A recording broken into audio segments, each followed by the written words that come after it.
Vamos por favor a Filipenses 1:3 al 5. Por favor, necesito que me ayuden con vuestro amén cuando estemos en Filipenses 1:3 al 5. Amén. No olvidemos, mis hermanos, vamos a encomendarnos antes a nuestro buen Dios. ¿Sí? Siempre insisto. Somos una máquina de divagar. Somos una máquina de escapar de las verdades de Dios. Le doy gloria a Dios que hayamos podido llegar aquí. Amén. Y que estemos sentados y ahora expuestos a su palabra. Pero soy consciente de que nuestro cuerpo puede estar aquí, pero nuestra mente no precisamente aquí. ¿Sí? Y lo veo en alguna de vuestras miradas. No lo digo como reproche, lo digo por la importancia de la palabra de Dios. La importancia de mis hermanos y hermanas es importante, es valiosa. Es un privilegio y un lujo que no todas las personas tienen, estar expuestos a todo el consejo de Dios. Es un privilegio poder tener la libertad de hacer esto, mis hermanos. Y que no menospreciemos ese inmenso privilegio que nos da nuestro Señor. Así que vamos a encomendarnos a nuestro buen Dios para que nos ayude. ¿Sí? Vamos a orar. Antes, vamos a leer el pasaje completo y vamos a pedir a nuestro Señor que nos guíe. ¿Sí? Filipenses 1:3 al 5 dice lo siguiente. Doy gracias a mi Dios siempre que me acuerdo de vosotros. Siempre. En todas mis oraciones rogando con gozo por todos vosotros, por vuestra comunión en el Evangelio, desde el primer día hasta ahora. Vamos a orar. Dios mío, Padre nuestro, nos encomendamos en tus poderosas, misericordiosas y capaces manos, recordando, Señor, que te necesitamos aún para entender. Te necesitamos aún para creer y para crecer. Dios Santo, ayúdanos a que tu palabra el día de hoy nos hable a nosotros personalmente.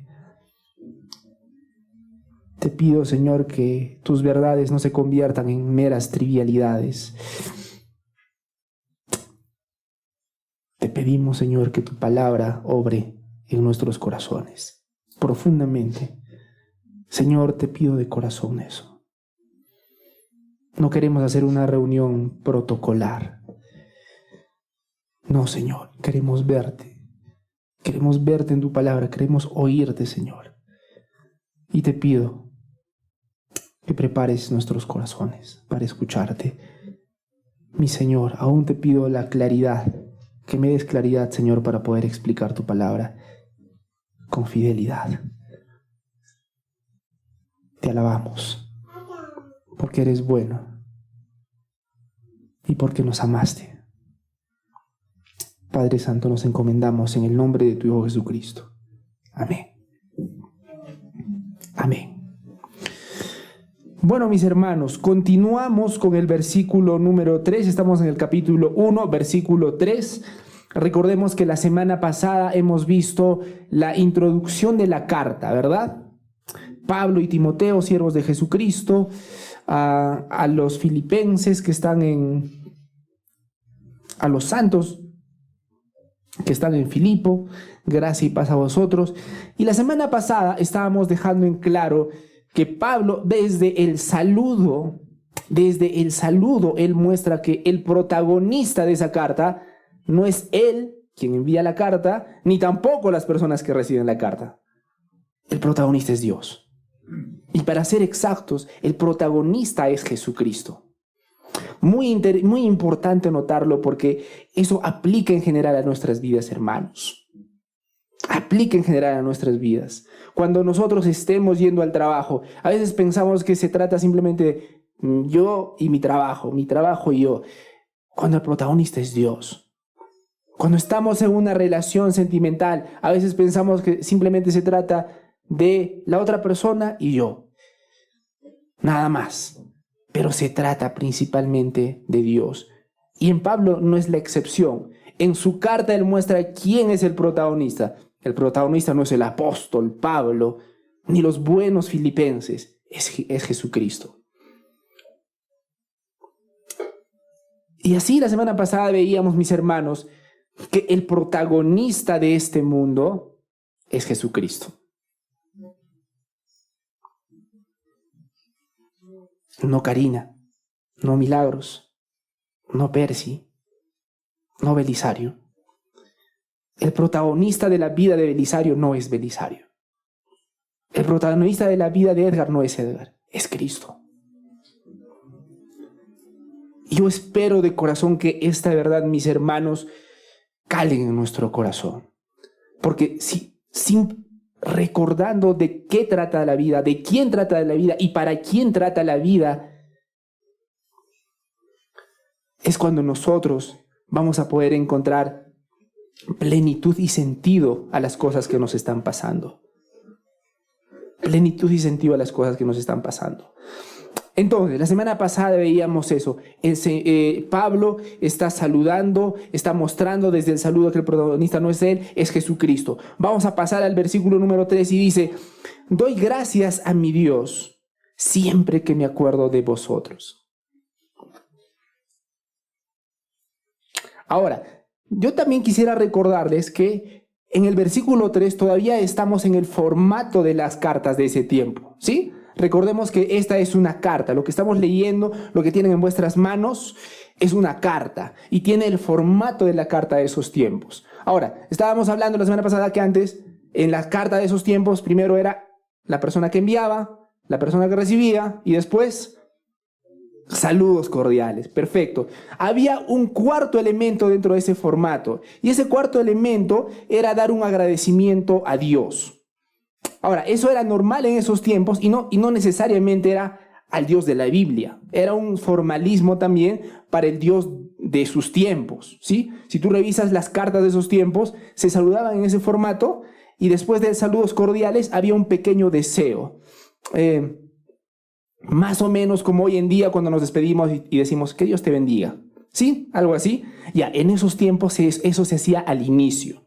¿Sí? Al inicio. Así que después del saludo, ellos daban un pequeño deseo a sus dioses. Nuevamente, no necesariamente al Dios de la Biblia, eran a los dioses en los que ellos creían. Así era el formato, ¿sí? Ruego a nuestro Dios tal que esté cuidándote de la salud, por ejemplo, ¿sí? Nuevamente, era el formato. Yo quiero mostrar eso, era el formato.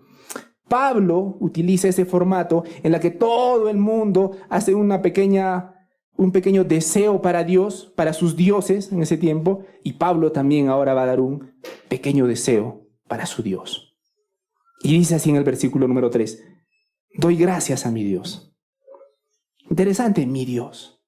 No es un Dios lejano, no es un Dios a la distancia, no es un Dios quien él sabe poderoso, pero lejano, mi Dios.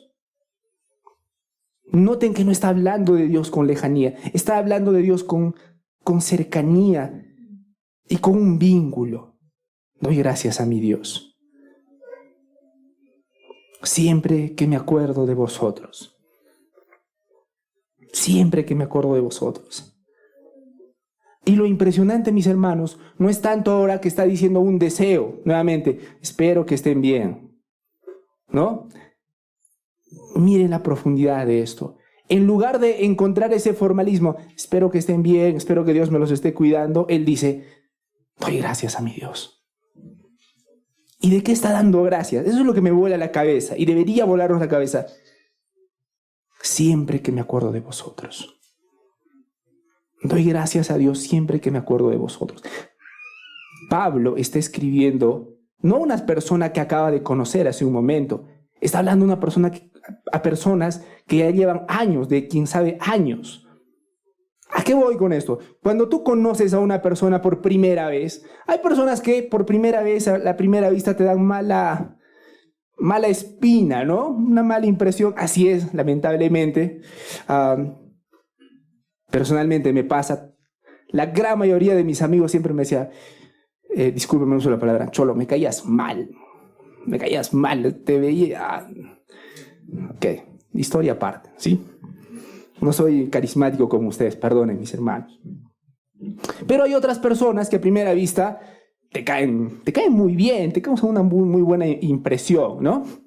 Ok, sea cual sea el caso, mis hermanos, no importa cuán bien te cae una persona al inicio, cuando tú lo conoces en el tiempo, vas a descubrir algo, es un ser humano. Tiene defectos, a veces reniega de más, a veces dice palabras un poquito más hirientes de lo que deberían ser. Pregunten a las personas que se han casado. Pregunten a las personas que se han casado. Mientras más conocemos a una persona, en un sentido más bien el desencanto. No sé si me explico así. Sugel, hay un pastor, Pastor Sugel, Michele, dijo algo que lo recuerdo hasta el día de hoy, ¿no? Él dice, ¿quieres que te dé la receta para decepcionarte de una persona? Pasa tiempo con ella. Él decía eso. No importa que la persona que conozca, piensa en quien sea, en la persona que más admires, la persona que te parezca wow, el escritor o la persona que conozcas. Él decía, pasa tiempo con esa persona y te vas a dar cuenta que es un ser humano, que tiene defectos, que sí, articula muy bien algunas cosas, las explica muy bien, pero tiene áreas en las que todavía necesita crecer y necesita paciencia y misericordia. Hermanos, todos somos decepcionables, todos. Así que lo grande que está diciendo Pablo acá es que no está hablando a personas a las que acaba de conocer hace unos momentos o hace unos días, ¿no? Genial, o sea, te conozco, qué genial, wow, me cae bien. Es personas a las que conoce años, o por lo menos de las que sabe años.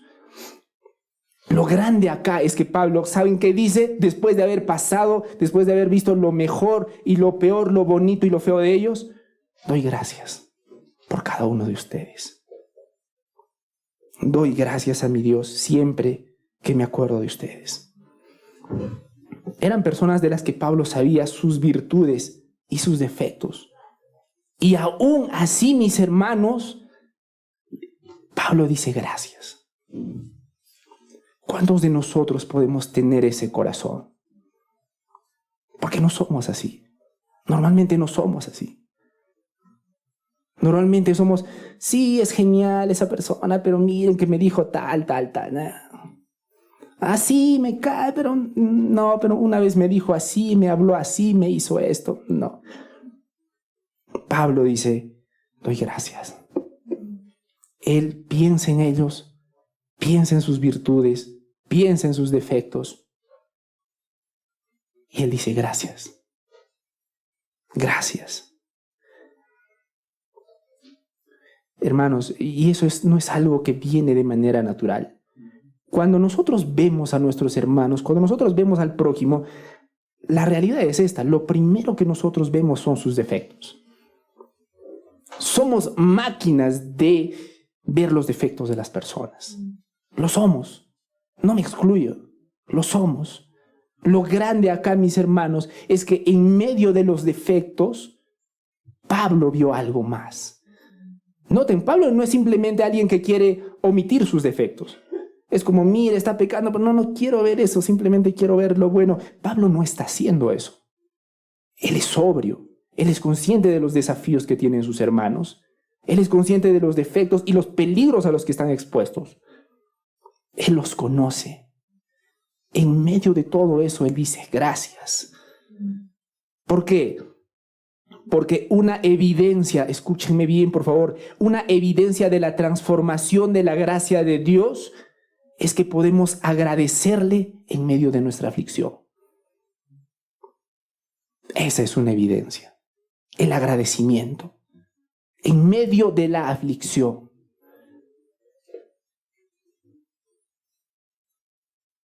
Y eso solo puede venir de un corazón, mis hermanos, que tiene comunión con Dios. También es importante esto, porque no se confundan. No es simplemente hacer un ejercicio de sentarse y decir, no, tengo que agradecer, no importa, no importa. He escuchado una prédica en que tengo que agradecer. No es así. Esto, mis hermanos, viene como resultado de tener una comunión con Dios. Es el resultado de nuestra comunión con Dios. Agradecer en medio de la aflicción. Pablo nuevamente en el versículo 3 dice, doy gracias a Dios siempre que me acuerdo de vosotros. Cada vez que tú te acuerdas de tus hermanos, puedes tener ese corazón. Cada vez que hablas al Señor sobre un hermano o algún hermano o persona en particular, ¿en verdad agradeces o en el fondo estás con reproches? Es como, sí, Dios, gracias por eso, pero mira lo que está haciendo. Ese no fue el corazón de Pablo. Y eso muestra, mis hermanos, un amor profundo, no un amor superficial, no un amor como el que nos vende este mundo. No ese amor de que si es que quieres que te ame, tú también tienes que amarme. Si es que me tratas bien, te trato bien. Si me tratas mal, me vas a conocer. Me vas a conocer. Me vas a hacer eso, vas a ver con quién te has metido. No. Ese es el amor del mundo. Tan superficial, tan frágil. Tan frágil. Ese no es el amor de Dios. El amor de Dios, ¿saben cómo luce? Doy gracias siempre que me acuerdo de vosotros. Vamos a ir al versículo número 4, por favor. Y para rematar, para que no quede ninguna sombra de duda sobre cuán agradecido está Pablo, porque Pablo no está hablando simplemente de una manera protocolar, en el versículo 4 dice, siempre. ¿Ya dije siempre? Siempre. En todas mis oraciones, rogando con gozo por todos vosotros. En todas mis oraciones, rogando con gozo por todos vosotros. Yo quiero que veamos 4 cosas importantísimas en este versículo. 4 elementos de la práctica de la oración de Pablo. Pablo está diciendo que no solamente agradece, cada vez que recuerda a ellos, agradece. Él dice, oro por ustedes. Miren mis hermanos, él dice, cada vez que me acuerdo de ustedes, le doy gracias a Dios. Pero no se queda con el gracias. Oro por ustedes. Ese es el corazón que tenemos por nuestros hermanos, aún por nuestros seres queridos, o personas que Dios ha usado para encaminarnos en algunas cosas, o simplemente nos acordamos a la distancia. Sí, fue una persona genial. ¿Qué será de su vida? ¿Quién sabe? Y seguimos adelante. Pablo nuevamente, él muestra que oraba continuamente por ellos. Vamos a ver los 4 aspectos de cómo oraba. En primer lugar, Pablo oraba por sus seres queridos. Pablo oraba por la iglesia. Pero yo quisiera que examinemos estos 4 elementos de cómo oraba Pablo. En primer lugar, la frecuencia. ¿Cada cuánto tiempo oraba Pablo por ellos? Siempre. Siempre. Cada recuerdo de los filipenses lo lleva a agradecer a Dios por ellos. Él dice siempre. Siempre en todas mis oraciones. Él agradecía por las cosas buenas y también agradecía por las cosas malas de ellos. ¿Alguna vez te has puesto a pensar que Dios ha permitido aún a las personas difíciles en tu vida? Piénsalo por un momento, porque a veces pensamos, esta persona complicada, Señor, sácala de mi vida, porque mira cómo... A veces te pones a pensar que Dios ha permitido a esa persona. Se puede encontrar con 1000 otras personas. Dios ha permitido que se encuentre contigo. Tenía que poder tener pleitos con cualquier otra persona. Dios ha permitido que tenga particularmente contigo. Podría desaparecer ahora mismo. Dios quiere que siga ahí. Decimos gracias. Porque Dios pone todas esas circunstancias para moldearnos a su imagen. Por lo tanto, podemos decir con toda tranquilidad, gracias.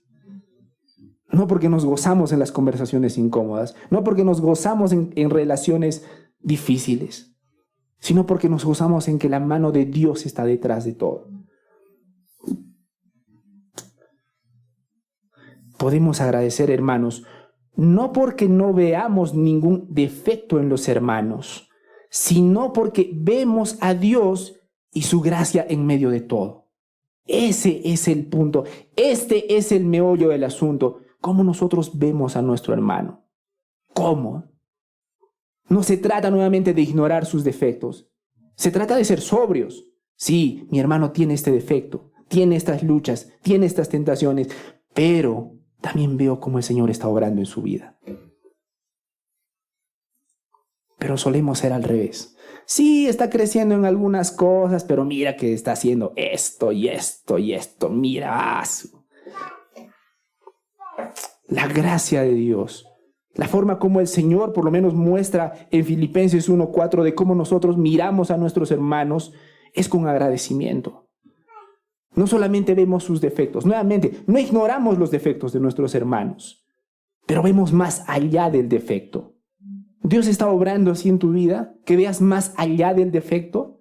No estoy diciendo que no veamos sus defectos, nuevamente. Lo que estoy diciendo es que veamos más allá del defecto. La mano de Dios detrás de. Pablo lo veía. Y los hijos de Dios están llamados a verlo. En primer lugar, él oraba por todos. Él oraba por todos. Él oraba siempre. Y en segundo lugar, oraba por todos. Eso es lo interesante también. Pablo no solamente ora por los que están firmes en la fe, ora por los que están tambaleando en la fe. Ora por todos. ¿Cómo somos en nuestras oraciones? ¿Oramos por todos en verdad? ¿O somos selectivos? El hermano David me cae un poco mejor. Déjame orar por él. Belisario no tanto, no. Ojalá que esté bien. Voy a orar por tal persona. Por todos. Y la verdad es que no todos congeniamos perfectamente. Y más aún, verdad incómoda, es que solemos tener nuestras rencillas. Como toda familia. Oras por la persona con quienes tienes rencillas. Oras por la persona con quien tienes diferencias. ¿Estás orando por ellos? ¿O simplemente estás esperando que Dios lo saque de tu camino? ¿O simplemente es una piedra en tu zapato? Oraba por todos. Ese es el segundo aspecto. Oramos, mis hermanos, por quienes están tambaleando en la fe, pero oramos también por quienes están firmes en la fe. ¿Saben por qué? Porque los hermanos que están firmes en la fe también son humanos. También pueden caer, son propensos. Ora por tu hermano que está firme en la fe. Ora por tu pastor. Ora por tus líderes. Son seres humanos, pueden caer y necesitan de tus oraciones.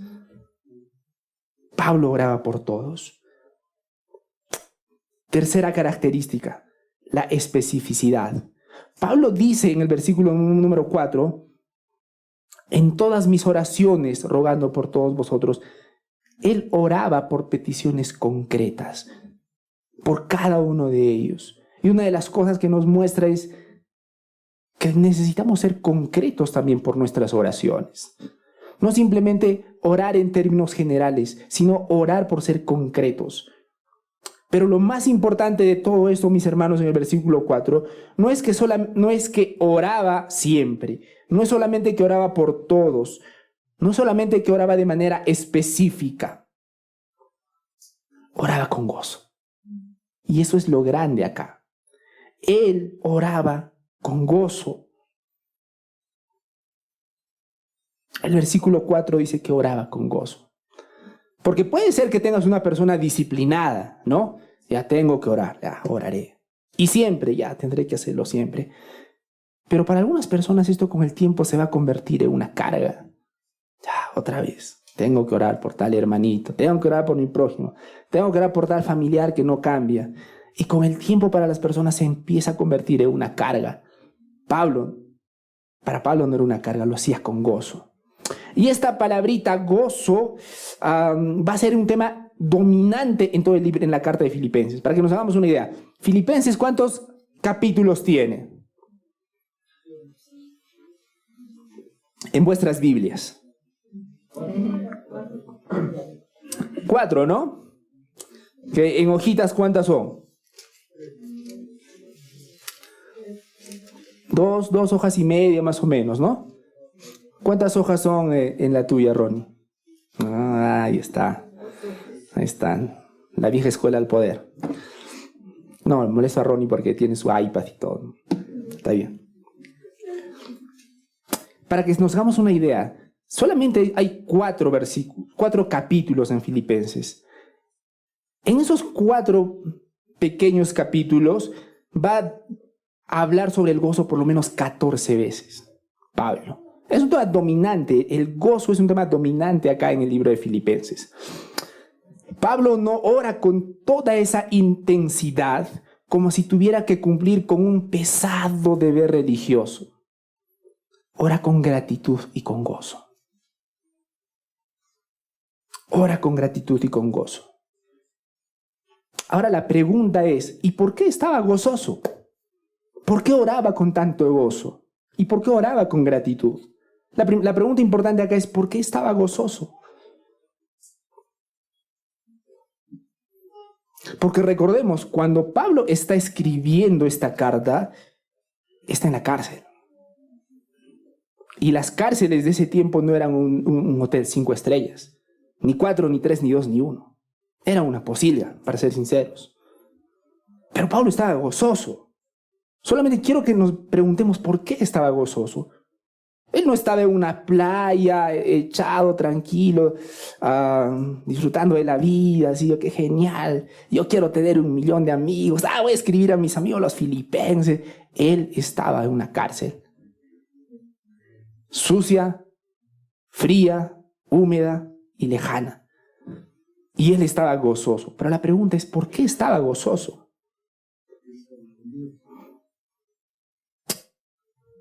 Y la respuesta la vamos a encontrar en el versículo 5. Vamos a ver por qué estaba gozoso. Y antes de pasar al versículo 5, mis hermanos, hablando del tema de gozo, a veces nosotros pensamos que el gozo de Dios es simplemente estar alegre porque sí. No sé si me dejo entender. A veces pensamos que el gozo del Señor es como, estoy alegre, pero no sé por qué, pero estoy alegre. Y el peligro con eso, hay un peligro con eso, porque pensamos que es una tranquilidad que viene de la nada y por nada. Ahora, el gozo viene de Dios, pero tampoco es un gozo y una tranquilidad que viene por la nada. ¿Por qué? Pablo dice que estaba gozoso, pero vamos a ver en el versículo 5 que tenía motivos para estar gozoso. Motivos particulares por el cual estar gozoso. Ya en la situación por la que estaba pasando nos muestra por qué no estaba gozoso, por la cárcel. Evidentemente no era por eso. Pero vamos a ver el motivo de su gozo. Versículo 5, vamos todos al versículo 5, por favor. Dice así: por vuestra comunión en el Evangelio desde el primer día hasta ahora. Por vuestra comunión en el Evangelio desde el primer día hasta ahora. Pablo tenía un gozo, ¿por qué? Por la comunión de ellos. Es un gozo, es una alegría de lo que le está pasando, no a él, de lo que le está pasando a ellos. Eso es lo grande también acá. Él no está gozoso por lo que le sucede a él. Él está pasando físicamente mal. Pero su gozo no es por él, es por ellos. Su gozo no es por lo que le está sucediendo a él, es por lo que les está sucediendo a ellos. El gozo de Pablo no es por lo que le está sucediendo a él, es por lo que le está sucediendo al Evangelio. Es decir, esa alegría, ese gozo y esa tranquilidad normalmente no tienen nada que ver con lo que nos sucede a nosotros. Pero la pregunta incómoda siempre es, ¿dónde encuentras tu gozo? ¿Qué dice tu vida? ¿Cuándo te gozas? Y lamentablemente vamos a encontrar que normalmente solemos buscar nuestro gozo en nosotros mismos. En cuán tranquilos estamos, en cuán en paz nos sentimos, en cuán cómodos estamos. Y acá nos muestra el motivo de gozo de Él. No cómo me siento ni dónde estoy. Wow, ustedes están en comunión. Y desde el primer día hasta ahora es para agradecer a mi Dios. Y eso es lo grande, hermanos.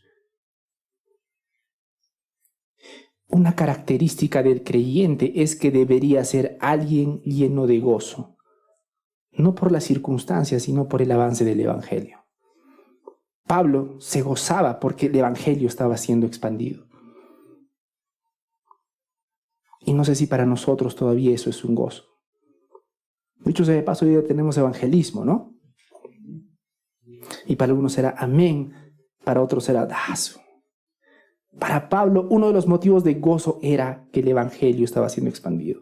Pero vamos a revisar rápidamente esta palabra. Él decía, por vuestra comunión del Evangelio desde el primer día hasta ahora. Ese es el primer motivo de gozo. Les adelanto, hay dos motivos principales del gozo de Pablo. El versículo 5 y el versículo 6. Hoy día vamos a hablar sobre el primer motivo de gozo. Y si Dios lo permite, el segundo motivo de gozo será expuesto el siguiente domingo. Este primer motivo es por vuestra comunión en el Evangelio. Cosa interesante acá. Lo que a Pablo le causa gozo es la comunión de ellos. Vamos a revisar esta palabrita, comunión. En el idioma original es koinonía. ¿Han escuchado esa palabrita alguna vez? Koinonía. ¿Seguros? ¿Qué se les viene a la mente cuando escuchan koinonía?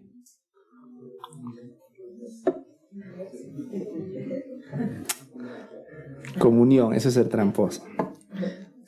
Ok. Aquí va la explicación. La palabra que acá dice, mis hermanos, es koinonía.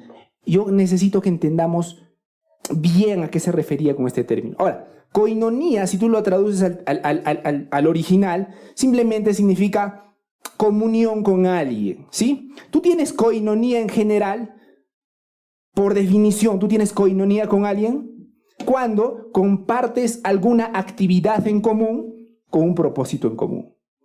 Cuando tú encuentras una persona con quien tengas una actividad en común y un propósito en común, básicamente estás teniendo koinonía. ¿Me dejo entender? En el amplio sentido de la palabra, eso es tener koinonía. Es decir, con tus compañeros de trabajo, ¿tienes koinonía? Sí, ¿por qué? Tienen una cosa en común, el trabajo, y tienen un objetivo en común. No sé, dar un entregable, ¿sí? Para los más jóvenes, en la universidad, en el colegio, ¿tienes koinonía con tus compañeros? ¿Sí o no? Hay unos ermitaños que de pronto no van a entender la ilustración, pero tienes koinonía con ellos también. ¿Por qué? Compartes algo en común con un objetivo en común, ¿sí? Los cristianos también tenemos koinonía. ¿Por qué? Tenemos una actividad en común con una meta en común, ¿correcto? Lo importante aquí es la profundidad de esa koinonía. ¿Por qué? Porque aunque tienes koinonía con tus compañeros de trabajo, aunque tienes koinonía con tus compañeros de la universidad, aunque tienes koinonía con tus compañeros de fútbol, de la pichanga, es una koinonía superficial. ¿Sabes por qué? Porque una vez que termine esa pequeña actividad, cada uno hace su vida. Terminas de trabajar, cada uno hace sus cosas. Terminas de estudiar, cada uno hace sus cosas. Terminas el partido de fútbol, cada uno hace sus cosas. Pero la koinonía profunda que vemos en el cristianismo es que trasciende solamente la actividad en sí.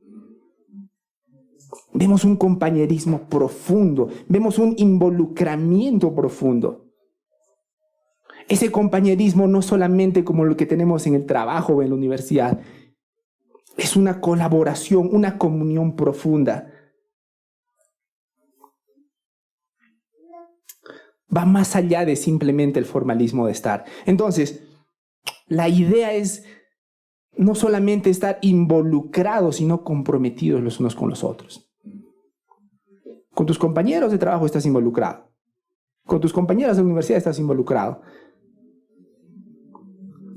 Pero aquí Pablo nos muestra que los filipenses no solamente tenían una coinonía así superficial, no solamente estaban involucrados, estaban comprometidos. A mí me encanta esa transición de involucrados a comprometidos. ¿Saben por qué? Hace años escuché una ilustración en la que preguntaban lo siguiente: ok, ¿cuál es la diferencia entre estar involucrado y comprometido? Y esa persona decía, ponía el siguiente ejemplo. Es sencillo.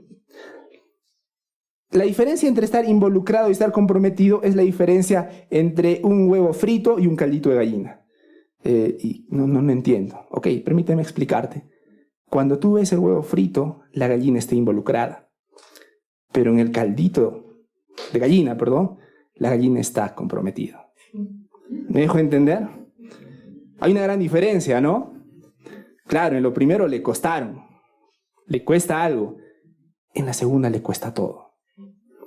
Y el gran reto para nosotros, mis hermanos, es estar comprometidos, no solamente involucrados.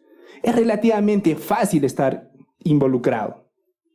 Ya sí, me cuesta un poco de mi dinero, me cuesta un poco de mi tiempo, ya vine y ahora me voy para hacer mis cosas. La palabra del Señor nos muestra que ellos estaban comprometidos. Comprometidos, como el caldito de gallina. A la gallina no le costó solo sus huevos, le costó todo. Y seguir a Cristo, mis hermanos, te va a costar todo. Seguir a Cristo te va a costar todo. ¿Creen que exagero? Miren cómo dice Mateo 10:37. Vamos a Mateo 10:37, por favor. Vamos todos juntos a Mateo 10:37.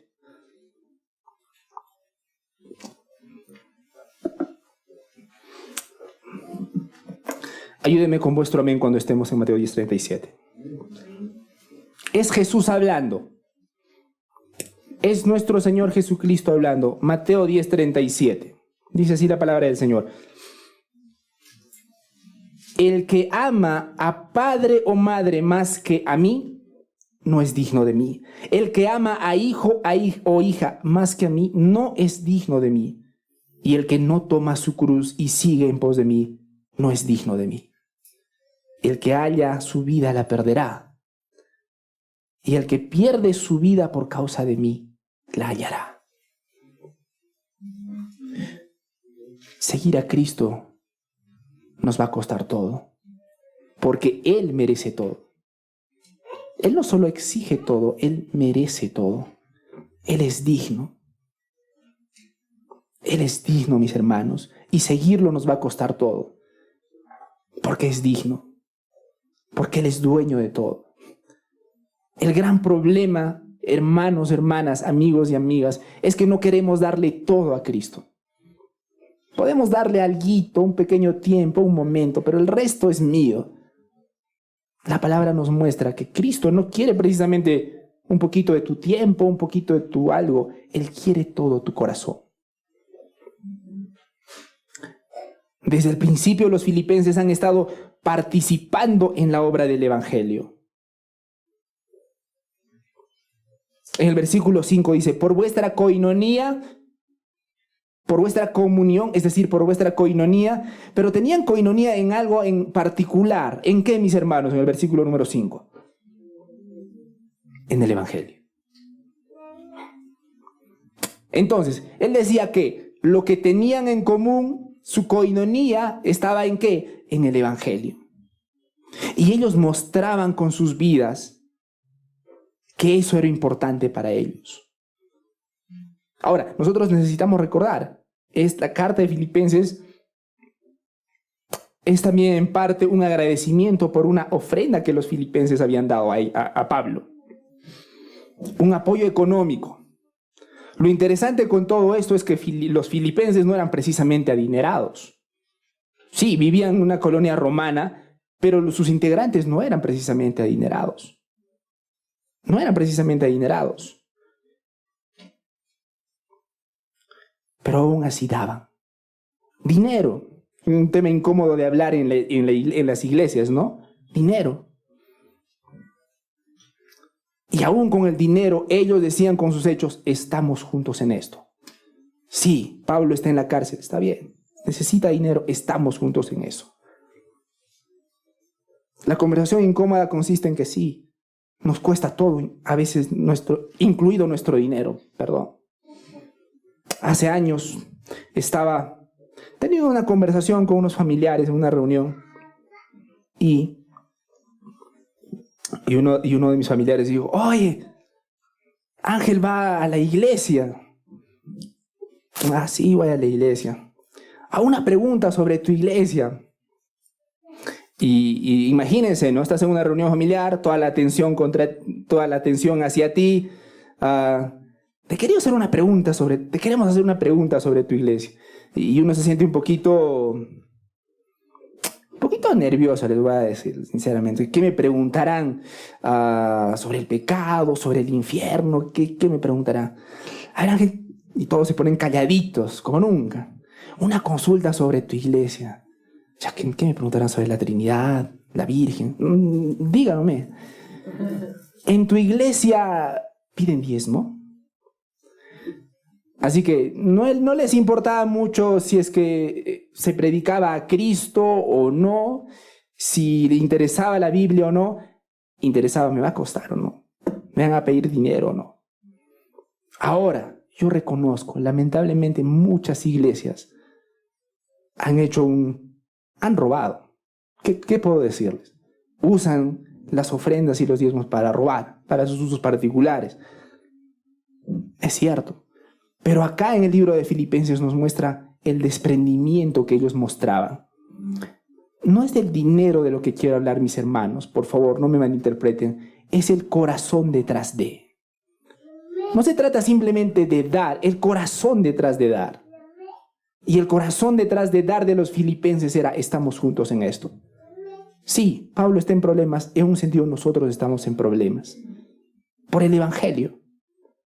Y la palabra dice en el evangelio, porque estaban teniendo esa coinonía en el evangelio.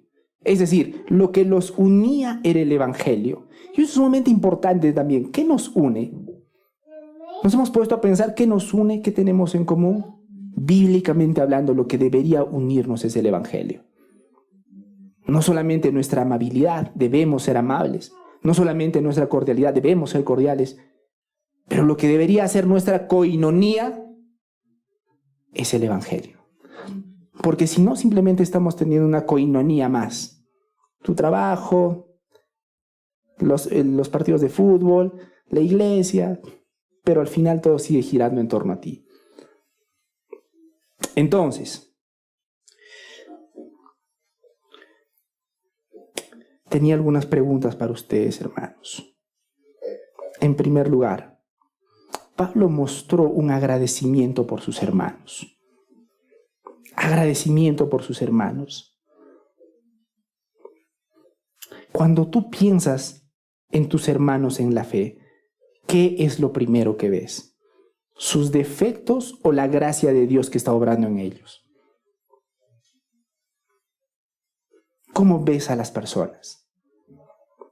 ¿O cómo te ves a ti? Porque hay dos extremos, ¿no? Verse con una complacencia sin límites. Es que ¿quién es perfecto? ¿Quién es perfecto? Y tu vida va siendo totalmente una vida alejada de Dios. Pero también tenemos el otro extremo. Mirar solamente en mis defectos. Pero sigo con esto. ¿Cuándo voy a cambiar en esto y en esto? Soy de lo peor. ¿Cómo ves a tus hermanos y cómo te ves aún a ti? ¿Primero sus defectos o ves la gracia de Dios que está obrando en ellos? Un ejemplo, tal vez en un grupo de la iglesia hay alguien con una personalidad difícil. O un hermano aún que lucha con ciertos pecados visibles. En lugar de criticarlo, ¿podrías orar agradeciendo que Dios no ha dejado de trabajar en su vida? O aún a ti mismo, ¿Podrías orar porque el Señor ha sido fiel hasta el día de hoy, a pesar tuyo, a pesar de tus pecados? Hermanos, ver los defectos de los demás es natural, pero ver la gracia de Dios en ellos es sobrenatural. Eso es lo que nos diferencia. Eso es lo que hace Dios en el corazón de sus hijos. Pregunta 2. ¿Tus oraciones por los hermanos son con gozo y agradecimiento o se parecen más a quejas delante de Dios? ¿Oras por ellos o te quejas ante Dios por ellos? Sacas ahí tus salmos imprecatorios, ¿no? Esos salmos que dicen, destrúyelos, hazlos ceniza. ¿Cómo oras? ¿Cómo oras por tu prójimo?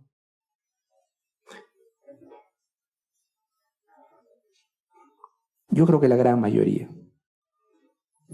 Tal vez excepción de Rafa y de Samuel, tal vez. La gran mayoría hemos sido heridos en algún momento. Y más aún, hemos herido también. Hemos sido heridos y hemos herido. ¿Cómo oramos aún por esas personas que no lo merecen? Yo sé que no lo merecen, pero a veces se nos olvida que tampoco nosotros lo merecemos. ¿Cómo oras por las personas que te hicieron daño? ¿Cómo oras por tus hermanos que son difíciles? ¿Oras con gozo? Para ser sincero, esa es la pregunta. ¿Oras con gozo? ¿O simplemente cada vez que recuerdas a esa persona, la sangre te hierve? Tu oración estaba bien hasta que te acordaste de orar por esa persona y se malogró la oración. Hay algo que está mal. Hay algo que está muy mal.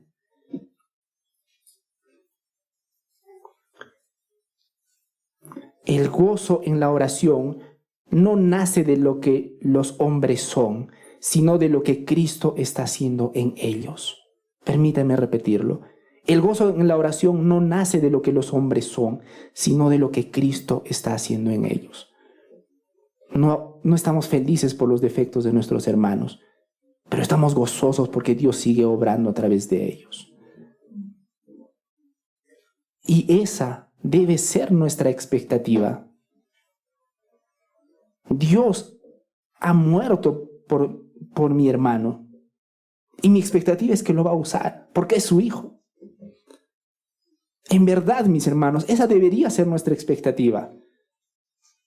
El gran error que solemos cometer es que pensamos que Dios solamente va a usar, no sé, a los grandes líderes, a mis predicadores favoritos. Y amén, gloria a Dios por los predicadores. Gloria a Dios por los líderes. Pero a veces pensamos que nuestro hermano que Dios no va a obrar en nuestro hermano. En verdad. A veces simplemente tenemos unos prejuicios inmensos por nuestros hermanos.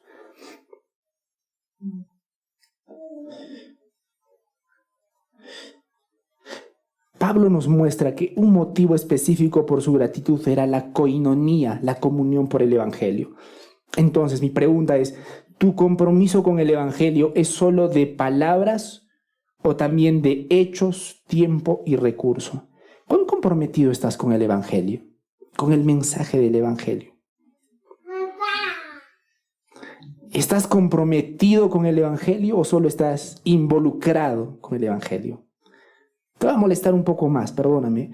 ¿Estás comprometido con tu iglesia local o solo estás involucrado en tu iglesia local?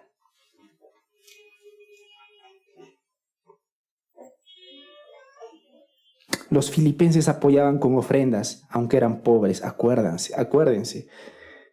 ¿Qué tan dispuesto estás tú? ¿Qué tan dispuesto estás tú a sacrificar una salida, un gusto o incluso parte de tu comodidad para ayudar a un hermano de la iglesia, a un hermano en Cristo? No solo se trata de dinero, se trata de sacrificar aún tu tiempo, que podrías estar usando. Un hermano dijo algo interesante. A veces me llaman, me dicen, hermano, ¿me puedes ayudar en tal cosa? ¿Estás haciendo algo? Y ese hermano dijo algo interesante, ¿no?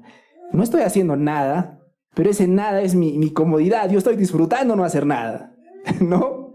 Yo estoy bien con mi nada. Pero tengo que recordar que sacrificar ese en mi tiempo de tranquilidad es amor por mi hermano y por tanto amor por Dios. ¿Cuánto estás sacrificando por tus hermanos? ¿Estás dando a tus hermanos? Segunda pregunta. Una cosa importante en el versículo 5, mírenlo por favor, dice, por vuestra koinonía, es decir, comunión, en el Evangelio, ¿desde cuándo y hasta cuándo? Desde el primer día y hasta ahora. Eso nos muestra, mis hermanos, consistencia. Consistencia. Es decir, no era un arrebato de los filipenses de, mira, pobrecito, apoyaremos ahora sí. Había consistencia. Él dice desde el primer día hasta ahora. Y es que la vida cristiana, hermanos, no se trata de arrebatos de bondad, arrebatos de espiritualidad.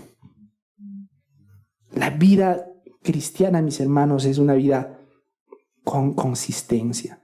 Ojo, no perfección. No perfección. No podemos alcanzar la perfección, pero sí podemos ser consistentes. Así que yo te molesto con esta pregunta. ¿Eres consistente o constante en tu servicio al Evangelio? ¿Eres constante con las cosas de Dios? ¿O tu participación depende de si las circunstancias son favorables o no? Los filipenses, hermanos, permanecieron apoyando a Pablo desde el primer día hasta ahora. ¿Se podría decir lo mismo de ti en tu iglesia? ¿Eres alguien fiel en la oración, en dar, en servir? ¿O tu apoyo aparece y desaparece según tu estado de ánimo, conveniencia o circunstancias? Es decir, ¿qué es lo que te mueve? ¿Tus convicciones o tus circunstancias? ¿Las verdades de Dios o las presiones del mundo? Hay algo que nos mueve más y hay algo que pesa más. Juan Calvino dijo algo interesante, dijo, la verdadera piedad no se prueba en un arrebato de celo o un arrebato de espiritualidad, sino en una obediencia constante que persevera hasta el fin. Perseveremos. Mis hermanos, este mensaje no es para aplastarlos, para ningunearlos, o para hacer alguna indirecta a algún hermano o hermana que no está siendo constante. Por favor, no. No. Es todo lo contrario. Perseveremos. Si el Señor nos ha mostrado algún pecado al que hemos sido expuestos, arrepintámonos y ahora perseveremos. Perseveremos en Él. Perseveremos, hermanos, porque la vida es corta. A algunos les consta más que a otros. La vida es corta, mis hermanos. Perseveremos y perseveremos hasta el final. Quiero culminar con esto. Pequeño mensaje para mis hermanos creyentes. Si Cristo se entregó por ti, entonces tu gratitud y tu generosidad no son opcionales, sino el fruto natural del Evangelio en tu vida. No se pueden esperar frutos malos de un árbol bueno, ni frutos buenos de un árbol malo.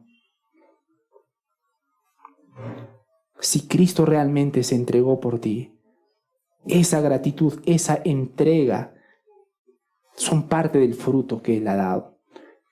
No estoy diciendo que vamos a ganar nuestra salvación o el favor de Dios cuando nosotros demos nuestro tiempo, demos nuestro dinero. Pero la realidad es que eso es la consecuencia de haber sido salvados. ¿Ves ese fruto en ti? ¿Ves ese fruto en ti? Y finalmente, para los no creyentes, amigo y amiga, hoy Cristo no te pide que des algo. No viene a pedirte algo, Él viene más bien a darte algo. ¿Saben qué está dando Jesucristo? Perdón. Perdón. Antes, hermanos, amigos, antes de que podamos ofrecer algo a Dios, necesitamos recibir por pura gracia lo que Él hizo por nosotros. El perdón de nuestros pecados, la justicia imputada y vida eterna. Y algunos dirán, pero yo pensé que en una iglesia Diosito, porque así lo dicen lamentablemente, te ayudaba a salir de tus problemas, te ayudaba a salir de esto y del otro. Sí, ayuda a salir de los problemas, pero Él ve tu principal problema, que es el pecado. Y como Él ve tu principal problema, Él provee la principal solución. Y tu principal necesidad, el perdón. Pero yo no le he hecho mal a nadie, no entiendo de qué perdón me hablan. El perdón que necesitas por la ofensa que le hiciste a Él. Cada vez que nosotros pecamos, el problema con el pecado es que es una ofensa hacia Dios. Y a veces nos sentimos mal por cosas malas que hicimos a las personas y olvidamos que eso en última instancia es un pecado hacia Dios. Ay, me siento tan mal porque una vez le hice sentir tan mal a tal persona, o le ofendí o pequé contra esa persona. Sí, pero pecaste también contra Dios. Ah, sí, pero no quiero hablar de Dios ahorita, quiero hablar de lo mal que me siento por haberle hecho a esa otra persona. Y a veces andamos por la vida así, sin estar conscientes de nuestra principal necesidad, perdón. Y perdón de Dios, por si acaso. No es perdón de uno mismo. No necesitas el perdón de ti mismo. Somos autocomplacientes. Necesitas el perdón de Dios. Y es lo que Él provee, pero en Cristo. Él nos manda algo sencillo. Arrepiéntete de tus pecados y cree en el Evangelio. La palabra es creer. Y los frutos vendrán después. Y tienen que venir después. Y van a venir después porque es una promesa de Dios. Pero el Señor da este mensaje. Que busquemos su perdón y que vamos a encontrarlo, pero solamente en Cristo Jesús. Vamos a orar.